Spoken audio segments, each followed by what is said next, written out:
more, and some Wall Street analysts predicted that Milton's losses could exceed $50 billion. Does the state have any sort of...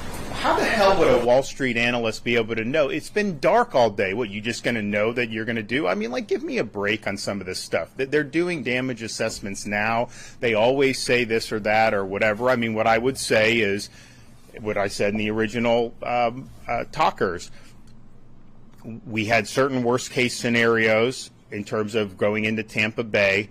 A lot of places in Pinellas County, and they had negative storm surge because it sucked the water out of the bay. So in terms of all that, where you'd see the entire Tampa Bay area underwater, that did not happen. The storm surge, it was most acute in Sarasota. And I think it was a little bit more than Sarasota got for Helene, but it wasn't like so much more. I think it was 8 to 10 feet. Helene, of course, got almost to 20 in Taylor County. And then I think the fact that the storm weakened, I think I'm not saying there's not going to be damage. There will be. It cut across the state in a way that Helene did not. But in terms of just right now, the morning after, if I think back to like Hurricane Ian, I don't think that you're looking at similar amount of damage to Ian.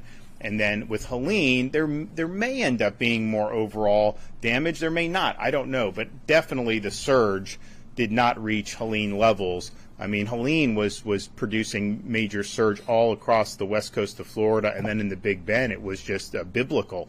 That was not necessarily what we happened here. Anything north of the storm had minimal surge on the west coast, and it was really kind of that Sarasota, Charlotte Harbor, down into Lee, Collier, but compared to what they had with Hurricane Ian, that is not on the same level. So we'll see. There'll be a lot more that'll need to be done to assess the extent of the damage. But what I think we can say is, we have a lot of resources in play here in Florida to be able to mitigate and get people back on their feet and get the state moving again. I think that's what people want. They want to get back in their homes. They want to see the roads clear. They want to see the bridges reopen. And so that's what our sole focus, so that we get people back.